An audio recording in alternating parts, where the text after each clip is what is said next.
and welcome here to TalkFCB, and welcome back to the channel, guys, after an absolutely crazy deadline day at Barça. And today we have to talk about all of the deals that happened, everything that went down, and especially what we make of them. What is the fallout now after that hectic deadline day, and where does this leave our squad ahead of the demanding season to come, with two of our new signings already in the squad to face Osasuna? We're going to be breaking it all down here. Thank you indeed for joining me, and let's get to it. Because if we do kick off at the very beginning, because the first deal to be confirmed on deadline day was actually Clement Lenglet. He has now officially joined Aston Villa on that straight loan deal for this season only. There is no buy option included, and Aston Villa will pay 75% of Lenglet's wages. And remember, Lenglet has a huge salary, a huge contract at Barça, and that was an extremely important deal to get done at the very end of this window. Then it was over to Ansu Fati, also of course heading to the Premier League. He completed his loan move to Brighton. He will also be wearing the number 31 shirt there, remember, the same shirt that he wore when he made his official Barca debut with the first team. And I thought it was really interesting to hear his new coach, De Zerbi, who of course was the driving force behind Ansu choosing Brighton. He was speaking yesterday about Ansu's talent. He said, if you work with these kinds of talents, you have more responsibility because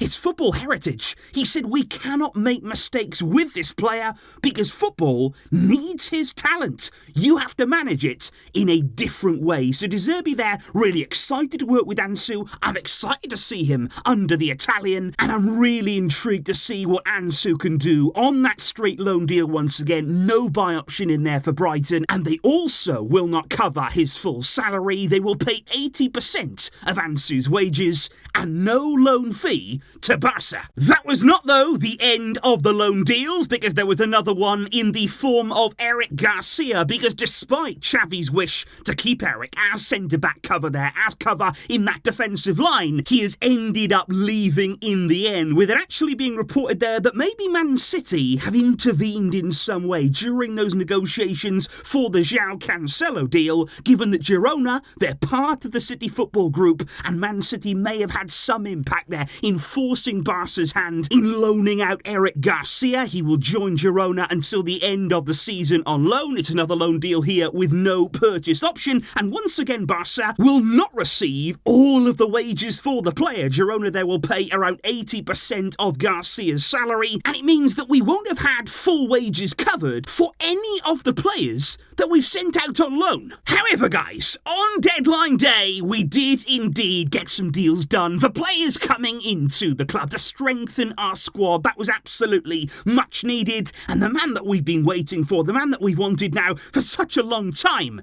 Joao Cancelo, he is finally here, officially a Barca player, presented and unveiled this morning. He signs on loan there until the end of the season too. There's no buy option now. There was before, but this deal had to be renegotiated with Man City. It was a last minute change there due to FFP. We couldn't include the buy option in the end, which means that now if we do want to keep Cancelo permanently, which the club seem to want to, and of course it depends on his performance too, there may either already be some sort of private agreement between Man City and Barca, or we will have to renegotiate. We will have to talk with them at the end of the season to try and work out something for the long term. But all we know is right now Cancelo is here. Xavi delighted talking about him earlier on today in his press conference ahead of the Osasuna game. He was saying to have somebody who can play on both sides, who can give us that real cover and versatility in the back line. Xavi said, we needed that. We've needed that now for a while, and I am delighted to see Cancelo here and cannot wait to see what he can do in a Barca shirt. But that, of course, is not all when it comes to the Portuguese signings, and indeed when it comes to the day of Joao's, because joining Cancelo is his countryman, Joao Felix, as he joined the club there on a dramatic deadline day deal from Atletico Madrid. And the biggest news of all on this, guys, what's being reported right now, that in the end, there was no loan fee to be paid to Atleti, which for me, that makes this deal very, very different indeed. I think before it could have worked out to be quite expensive. If this is only to be a 12-month loan deal, you didn't want to pay over 10 million, including the wages. That would have been something that was expensive expensive for a club who, don't forget, are still in financial difficulty. But to be able to get him here without that loan fee, we're going to cover the wages, but Joao Felix has made a real effort. We know how desperate he was to come here. We know the hunger that he had to play at Barça. It's been his dream all summer, and to be fair, he really did wait until the very final minutes of the window. And it is worth noting there that Barça publicly thanked both Joao Felix and Joao Cancelo for the financial efforts they made in order to come here and the desire they showed to wear the Barça shirt. Those inside the club very, very grateful with the attitude of both of these players coming in. And I think, guys, I'm really intrigued here how Joao Felix is going to do at Barça, how he's going to fit into Xavi's team, the role that he takes up. You'd imagine here, given the fact that we've seen so many wingers leave, so many left wingers leave the club, it has to be somewhere on the left-hand side, and that would probably have to be an inverted role. You can't forget here, Felix naturally is an out-and-out winger. We're not bringing in somebody here who's played his whole career on the left-hand side. He hasn't. But Xavi will need to find the role for him, and I think there's a real belief here from inside of the club that maybe Barça will suit Joao Felix's style so much more than Atletico Madrid did in terms of the way that we can attack, the way that I want to see us go forward. I want to see us being a team who are on the front foot. That's what we have to see, and I just hope we can unlock Joao. There is talent there, there is so much quality to tap into, but we will need to play him in the right place at the right time, and I'm really intrigued to see how all of this is going to work out, because in the words of Joao Felix himself, he is hoping to have the best season of his career in this coming year.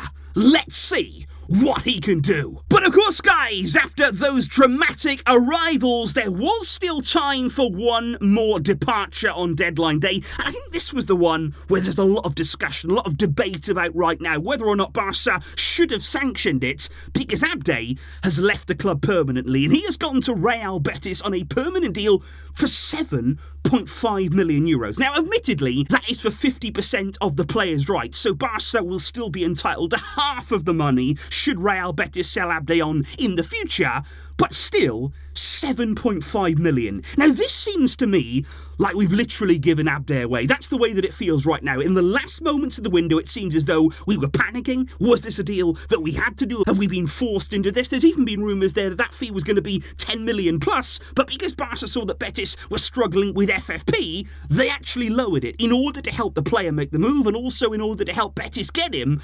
But it just seems as though here we give in. That is what happens with Barca. You know, throughout the window, we've seen several occasions here, whether it's been players coming in, whether it's been players going out, we're unable to really negotiate at the high level. That is what I feel right now. In terms of Barca as a club, the stature that we have, the quality that's here all around the club, we don't seem to act that way in terms of negotiating transfers. Now, I know that we were desperate, and I think we almost made ourselves desperate in a way at the latter stages of deadline day, and I know that Abde wanted to leave, but he still had a contract here. Xavi did want to keep him. He wanted to have him as an option. Now, many people will say Xavi should have played him more often, then he should have given him more of a role, but Barca still here had the power of that contract behind them. We had the power to decide Abde's future, and like I say, it just feels as though we've given him away. When you look at the other fees from other leagues, from other teams, this is a very, very low figure, and not only that, but also, again, speaking about the wide areas, speaking about wingers right now, we've lost Ansu Fati, we've lost Abde in the past 2 days on the left-hand side. That's 2 wingers gone earlier in the window. We lost Ousmane Dembele, and this is at a time, remember,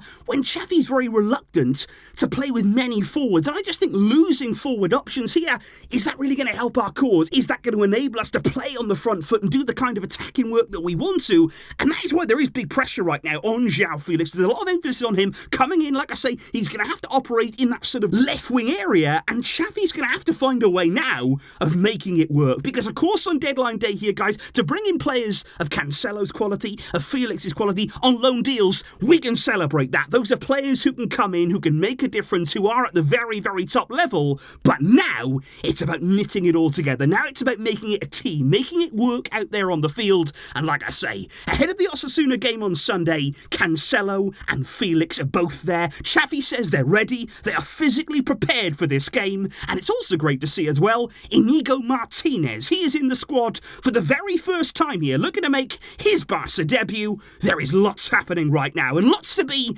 excited about here. What are you hoping to see? What are you expecting to see after the arrivals of Cancelo and Joao Felix? Please let me know all of your thoughts and your full reaction down below. Let's hope for something very special on Sunday, and I will see you guys soon. Thank you indeed for all of your support throughout the transfer window. I'll catch you soon, but until next time, as always, Visca El Barça.